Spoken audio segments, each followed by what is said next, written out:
千，美国注册会计师。我是向金，美国注册会计师。欢迎来到我们的千金理财频道。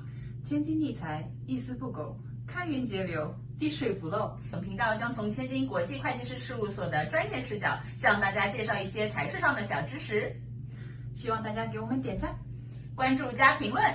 马上10月15号了，大家的个税都报完了吗？如果还没有报个税的朋友，赶快找你的会计师哦。但是我们今天加更这个视频的目的呢，不是要提醒大家报个税。那你的意思说，我们是为了提醒大家报大公司 C Corp 的税吗？哦，那个也是10月15号 due， 不过10月15号 due 的东西呢还蛮多的。我们今天录这个视频的目的呢，是要提醒大家做一个 election。那是个什么样的 election 呢？那为什么要做这个 election？ 做这个 election 有什么好处呢？对哪些人是适用的呢？好，刚刚我们给大家提到的那个 election 呢，就叫做 PTE election。那什么是 PTE election 呢？那这个 PTE 呢，在英语中的全称是 Pass-through Entity。那 Pass-through Entity 包含哪一些 entity 呢？ Pass-through Entity 啊，包括我们平时比较熟悉的 LLC 啊、Partnership 啊，还有呢就是 S Corp。基本上呢就是这几种类型。那它为什么叫 Pass-through 呢？Pass-through 啊，就是因为这个公司呢本身它是不交税的，那公司的盈利或者亏损，每年在年底的时候就会直接 pass through， 也就是穿透到它的股东那边，然后呢跟个人税一起报。那么税率呢是跟个人税捆绑在一起的，所以呢这一类的公司叫做穿透型实体。公司这一层没有公司税，对，它是流到股东个人那边，然后根据个人的 tax rate bracket 来定它的税是多少。对。既然你说到这个 pass-through entity， 他们一般是没有公司 level 这一层税的，那这个 pass-through entity 的 tax election 它又是怎么一回事情了？不是说没有税嘛，怎么一会儿又有税了 ？It's so confusing。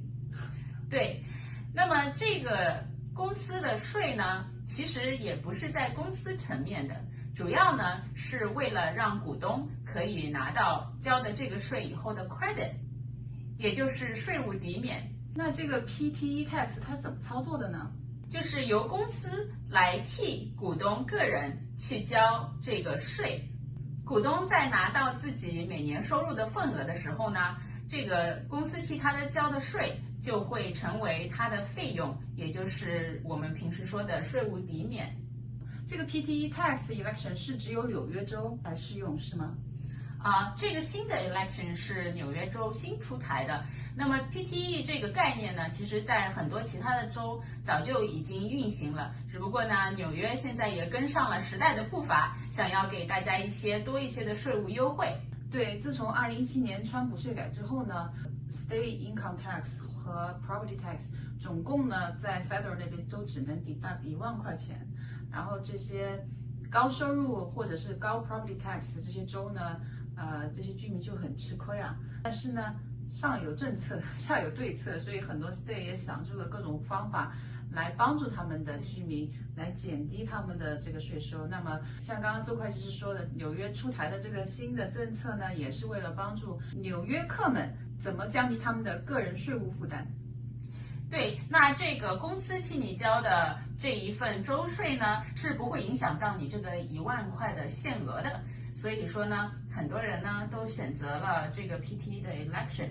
刚才我们说到很多其他的州都已经有这个优惠了，那么纽约呢现在也赶紧的给大家来提供这个优惠。那么现在我们的这个 election 是什么时候必须要做呢？又是做的哪一年呢？10月15号，10月15号，10月15号，重要事情说3遍。那我们这个10月15号的 election 选择的是哪一年呢？10月15号做的这个 election 是2021年这个 taxable year， 就是你明年报这个2021年的税的时候呢，你如果想要享受这个 PTE tax 的这个 credit 的这个优惠呢，你就要在10月15号之前就要做这个 election 了。对，那这个 election 呢，除了今年是10月15号，是一个 deadline， 就是最后期限。那么在往后的年份里面，比如说2022年以后呢，每一年的3月15是它的最后的 election 的期限。对，就跟你要做其他的像 S Corp election 啊，其他的各种 election 都是在3月15号的时候就要 due 了，就要到期了。那么因为这个纽约的 PTE tax 的这个 election 呢是今年刚出台的一个新的政策，所以呢给了大家一个比较宽松的 deadline， 就是最后的期限。那么你可以到10月15号之前呢去做这个 election。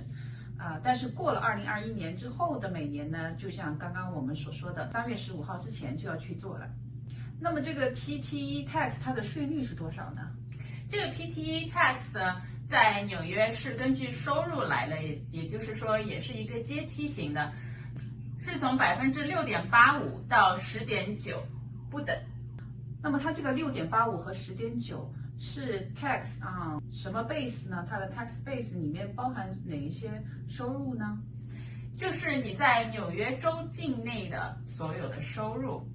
那么还有一点要讲的一下呢，虽然是这个8.65%的税，拿了以后，你不仅在纽约是可以拿到这个优惠的，那么在联邦的层面呢，其实也是一个优惠。为什么呢？因为公司的交的州税呢，是可以在联邦税表上抵税的。那么这样子的话呢，就在2个层面上都省了税了。